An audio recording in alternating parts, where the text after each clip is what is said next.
Classic Restos is proudly brought to you by Shannons Insurance, where you can sign up for the Shannons Club, and Penrite Oil, offering technical assistance 7 days a week.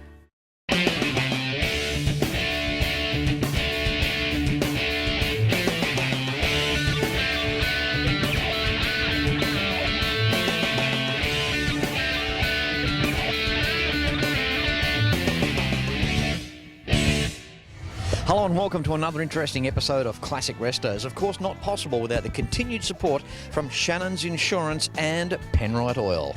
Shannons Insurance, they offer just so much to us as enthusiasts. Why not pick up the phone and give Shannons a call for a quote on 134646. They have promotions, competitions, and you can even sign up to become a member of the Shannons Club, where you can also list your car club or search for one there as well. Find out more when you visit Shannons at shannons.com.au. Shannons, where the car comes first.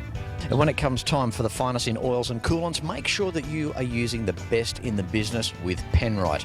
Australian owned, have been around since 1926, and Penrite can help you with their technical assistance line 7 days a week. Find out more when you visit Penrite at penriteoil.com.au. Oil right. Use Penrite.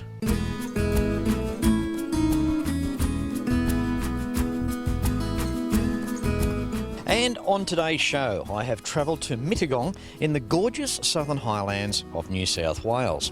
The region is laced with rolling hills, an Australiana outlook with backdrops that you'd see on postcards. Mittagong is about an hour and a half's drive southwest of Sydney, CBD. It's also home to the Mittagong Public School, where a little car show turns up every year to help raise money for the school, plus it gives the locals something to come and have a look at on a sleepy Sunday. I like to throw some smaller car shows in wherever I can.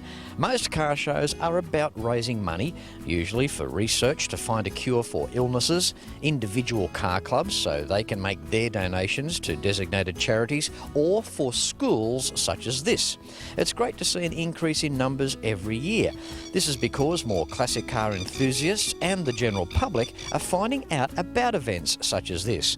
No matter what type of vehicle it is, it's welcome here.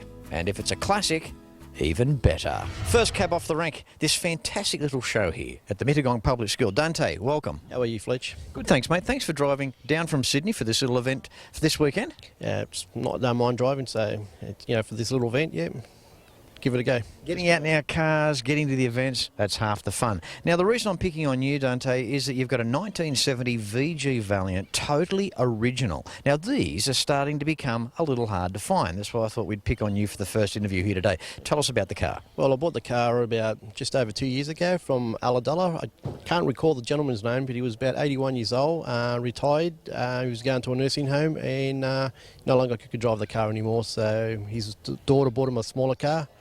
And so when I saw this, I thought I'll go for it. It's pretty much original. So must have broken his heart. Did it in a way, having to part with the car? Well, some of the stories he's told me about it, with him and his wife, it goes back a long way. And after she passed away, I think there was a lot of memories, and I think it's time to let it go. So I was looking for something a bit more original. So this is what you see. This is what I got. So it's good to see original examples, cars that haven't been mucked around with. I mean, a bit of rust across the bottom of the lower of the rear screen, a little gouge in the driver's guard.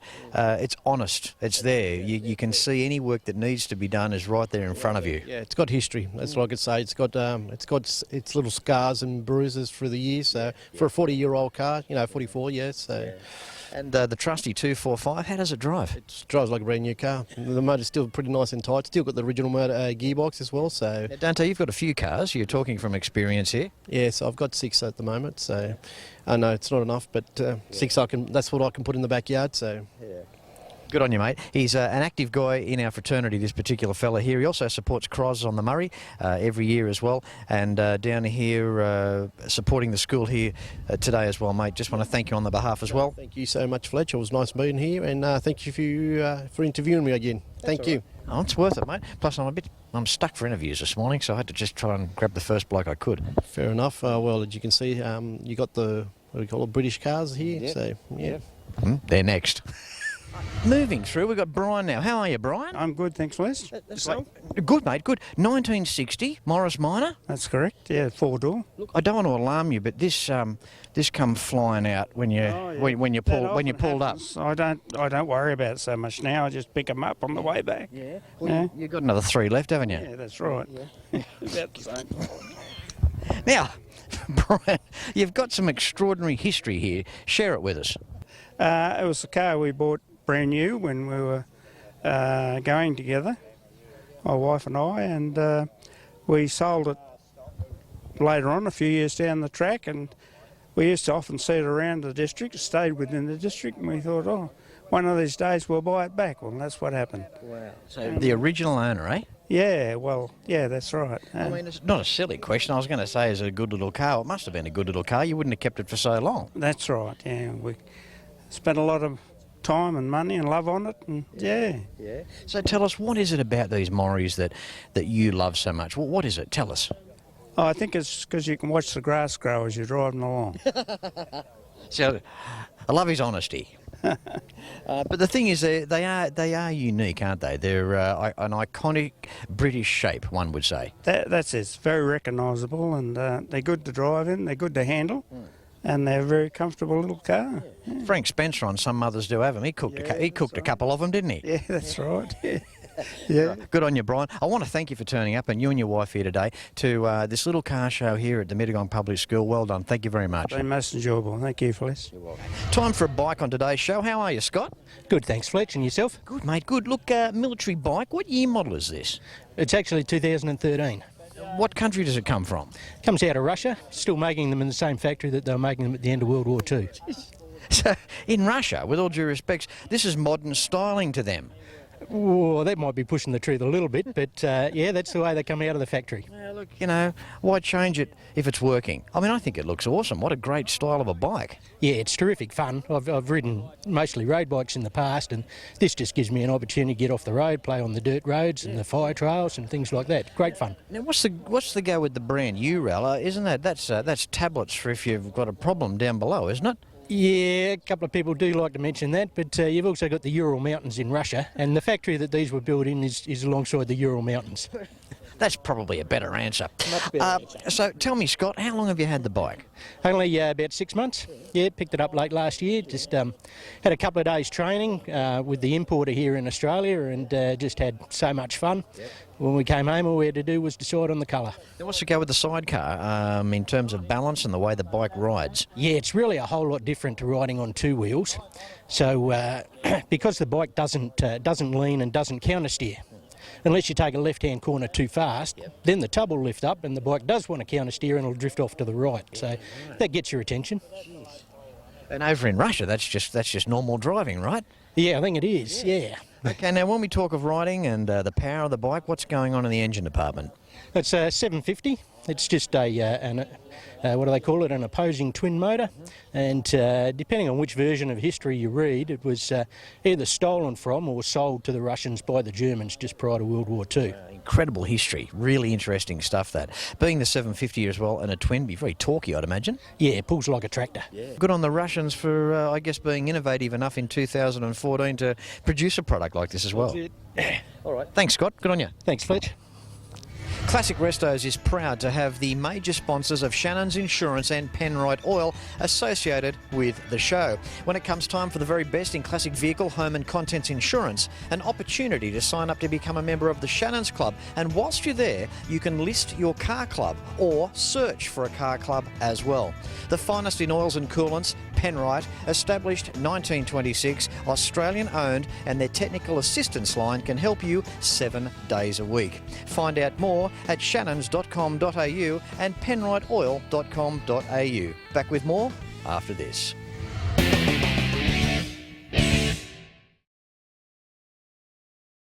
Welcome back. With me now, event organiser Sue Miller. How are you, Sue? I'm very well. Thanks, Fletch. It's good to see you a year later. Been 12 months. It's taken exactly a year, hasn't it? It has, yes, and we've fine-tuned things a little bit more. Good for you. Now, Sue, active member of the P&C here at the Mittagong Public School, a fundraiser here today, cars turning up. We've got a few more numbers than last year? Yes, we've got a lot of MGs turned up and a few more Alfa Romeos this year. I think the word's got out to a lot of our Canberra neighbours and some more Sydney friends that have come down. So it's very encouraging. Might be a certain TV show had something to do with that. That's good, Fletch. I think the main crux of the day is to raise money for the school. So how's it looking so far? We're looking really good. This is our third year now, Fletch, hosting the Vintage Car Day. We've got a lot of lovely food up at the canteen for some of it homemade, the usual sausage sizzle, hot dogs. We're pretty streamlined this year. We've got some lovely raffles and people are very happy to reach into their wallets. Sue, with the proceeds of the day, what sort of things does the school do with that money? We run a really good Literacy Lions program, which is children that have difficulties with reading, and this area isn't funded by the government, and we have a lot of volunteers who give up many hours for the children in this area. It's so important. If they can't read, they're going to struggle for so long. Sue, I'll let you get back to it. Keep up the good work, and I'm glad that today is such a success so far. Well done. Thank you, Fletch, and I'd like to thank you personally and from our P&C here at Mittagong, the work that you've done today to help promote, and the work you've done before today to promote this day and for our children here at Mittagong. Absolutely. These are the little shows that you don't often see on television. It's my pleasure. Thanks, Sue. Thank you, Fletch. On today's show, it's not complete without a HR Holden, a 1967 one at that. How are you, Ray? Good, thanks, Fletch. How are you? Good, mate. Good. 1967. Pretty well the last of the run. Yeah, pretty much, mate, pretty much. I was lucky to grab it. This car means a lot to you, doesn't it? It certainly does. It's been a labour of love, and it's been a 13-year project, and with these classic cars, they're never really finished, so I'm still having fun, you know. That's what keeps us going. It keeps us going. He nearly started crying when I said he was going to be on today's show, and it's a credit to him because there's something about this car, black, HR Ute, red interior, mate, it's all going on here. Thank you very much. I picked the classic colours of the era, and I didn't want to go too far away from the 60s theme, you know, so that's what I wanted to recreate. If I could buy a HR Holden brand new back in 67, this is how I would have ordered it. And also inside too, Ray, we look down, we've got 3 pedals there, mate. We've got the old 3-banger on the tree going on. Yeah, as I say, mate, nostalgic times, you know, and it just brings back memories of my younger days. I learned to drive on a HR Holden when I was 13 years old, and I've loved them since I could walk. Yep. Okay, let's have a quick look at the engine now. Not original there. Doesn't matter. Tell us the story. Okay, well, these days, you know, a lot of the modern cars have got a lot more get-up-go than the old HR Holdens did, so I wanted to keep up with traffic and plus have a little bit more grunt, a little bit of fun.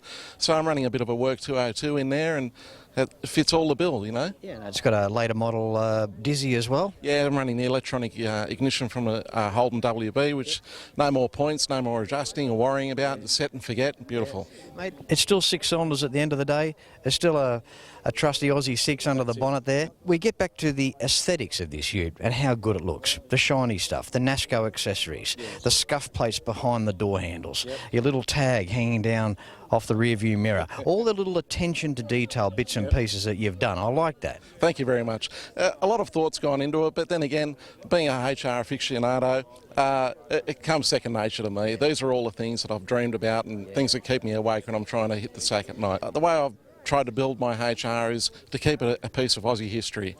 That's why I didn't want to go a big V8 or anything like that. I love a HR for what they are, and to me they were the best Holden I ever made.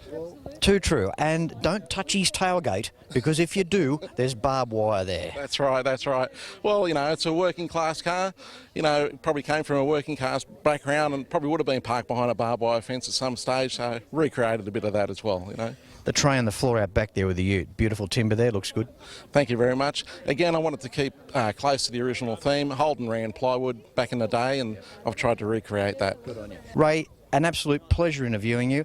Love having you on today's show. Australiana product here at its very best. Mate, thank you very much. Thank you very much, Fletch. It's been a pleasure to meet you, and I've been a fan of your show for a long time. Moving on through, Kathy Barnsley on today's show. How are you, Kathy? I'm really well, Fletch, thank you. That's the way. Gorgeous 1972 XA Coupe. You've been into these Fords for quite a while now, haven't you? Yes, we have, yep. Husband and I have 2 of them. Yep. The other one is a 78 XC Coupe. What do you love about the Coupe? they really stand out in a crowd. You know, it's the thumbs up you get as you're driving by. You know, they don't look like any other car that's out there, and certainly not like any other modern car that you see today. This particular car, Kathy, still drives nice? Oh, beautiful. Yeah, it's amazing after decades. Yep. It's comfortable, smooth, lots of power. That's important. I mean, I think they really took on a new shape with the XA, didn't they? I mean, with the high back buckets, the windswept dash, or cockpit styling dashboard. The colour's great too. I like the... What is that colour? That's copper bronze. Oh, no, I was talking about the black. No, No, it's yeah, copper. that would be black. It would be black. And neat little scoops there on the hood. I mean, it's just great seeing this car in its original entirety. Yes, yeah, it's a beautiful car. We're really proud of it. We love bringing it to these days and showing it off and having people enjoy it. Now, Kathy, this particular car, it's got a bit of a story about the grille. What's going on there? Yes, well, very recently, actually, over Christmas, Greg has been looking for several years. My husband, Greg. He has a grille fetish. He does have a grill fetish. Well, finally, a grill was discovered, and we trekked up and saw it, and he couldn't get the money out of his pocket fast enough. That must have killed him, knowing Greg. It was harsh. Yeah, the moths. The moths. Not flies. Yeah. Anyway, got it home, and of course it had to be all masked up and painted. So who got the masking job? You did. Yes. Oh, how cool is that? So this car hosts a genuine grille. Well, in the serious department, not the easiest thing to find in 2014. That is so true. That is so true. Very good. Just as unique as classic Restos, I would say. Really. You think it's unique? Absolutely. One of a kind, really. It's a big call. Yeah, it is. It is, but it's true. Well, Fletch, you know, we're really, really happy that you're able to come to this little gathering at this little local public school and put the little show on the map for Classic Restos. So I'm sure the school really appreciates that. Thank you, Kathy. I guess geographically, that's what I enjoy about Classic Restos. I mean, you can go over the other side of the world to a place like Carlisle Events and see a paddock there with 3,000 cars, then come back to Australia and come to a regional area like this and have a school here, a little school with maybe 70 or 80 cars turn up. And I think that's kind of nice. Well, it's a community, isn't it? A community. And I can't even tell you how many fantastic people we've met through the community of cars. Yeah. Well, I want to thank you once again, Kathy. Thanks for being on today's show. Good on you. Thanks, Fletch. Classic Restos is proud to endorse the best in insurance for your classic vehicle, home and contents, and also an opportunity to sign up to become a member of the Shannons Club. And while you're there, you can also list your car club or search for a car club as well. And when it comes to the finest in oils and coolants, plus the Penrite Technical Assistance line to help you 7 days a week, visit their websites via classicrestos.com.au. Hope you're enjoying today's show. Back with more in just a moment.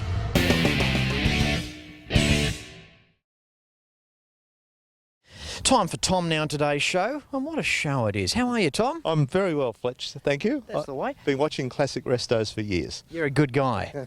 You're not a bad bloke yourself. Thank you very much. It's nice to know you do watch. There's one extra guy I've got that watches the show. There must be at least 3 of us then. Oh, I thought 4, but anyway, I'll settle for 3. Tom, you're here today with a glorious 1962 MG. Now, I've got to say, although we've had the HR on the show today, black and red, there's something about that combination. But this is an outstanding MG. Tell us a story. Okay, so this is my second MG. The other one I've had for nearly 45 years, and when I finished doing it up, I thought, I think I'll get another MG. I just needed something to do. So I started thinking about what to buy and decided to buy an MGA, and that car behind us is the result of that. There's no doubt about it when it comes to the British marques. The MG's always been a little head turner, hasn't it?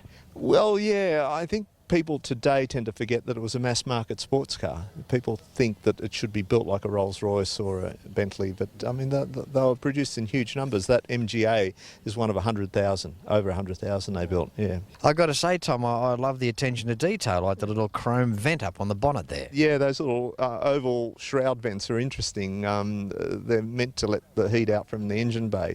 But I don't think they tested the car in the wind tunnel, because what seems to happen is that at about 30 miles an hour, the airflow reverses and it actually pressurises the engine bay. Oh, I thought either that or it comes into the passenger's face. Probably a bit of that too, yeah. Probably. But then again, they were designed in a cold country too, though, Tom, so that could have had some benefits. Yeah, I think the Poms had trouble envisaging how hot it got outside of England. Absolutely. Yeah. This car in all its style, we look inside, we check its seats out, the red, it really pops. And then it's highlighted by that gorgeous dashboard as well. Yeah, the original dashboard in these cars is a painted metal dashboard, often the same colour as the body. But the previous owner to this car put the walnut dashboard in it. Once I saw it, I fell in love with it, and so I've left it there. Well, I think it looks great. I think you've done it a favour. Yeah.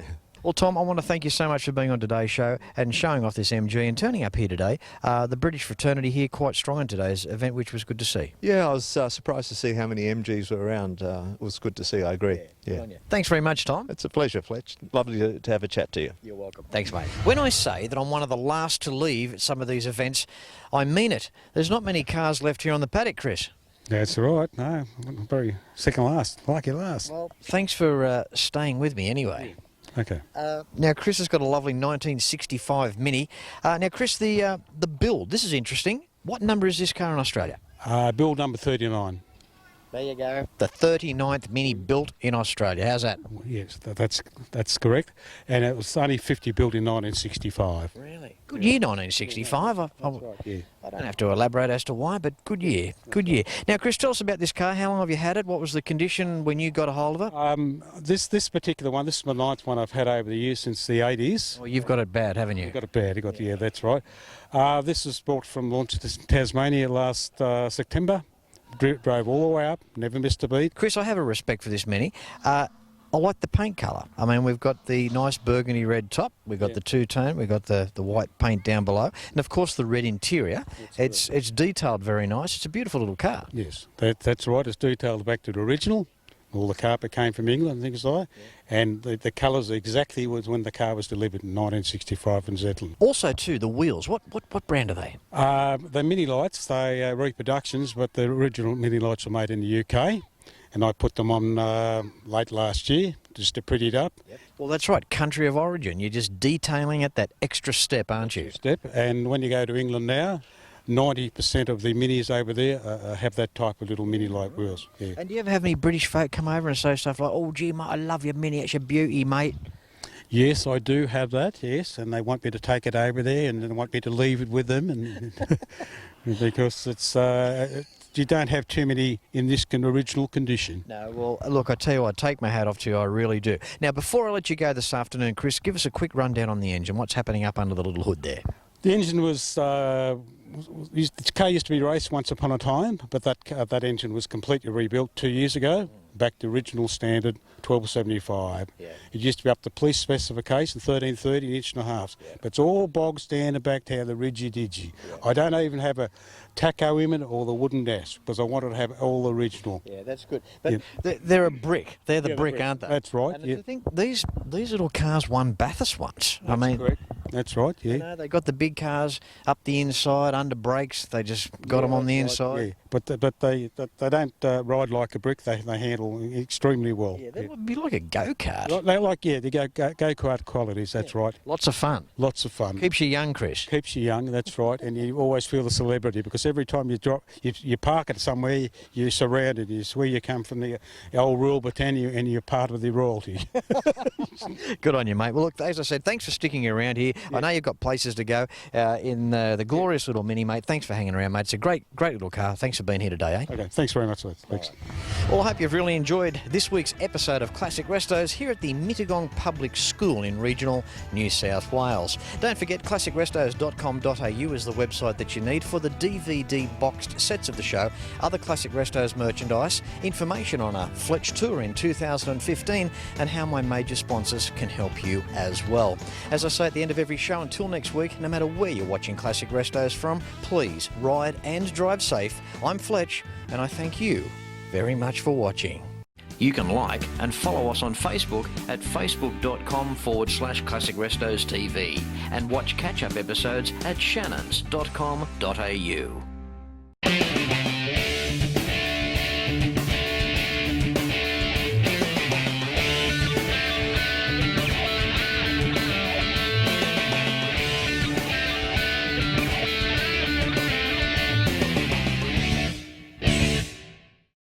Classic Restos is proudly brought to you by Shannons Insurance, where you can sign up for the Shannons Club, and Penrite Oil, offering technical assistance 7 days a week.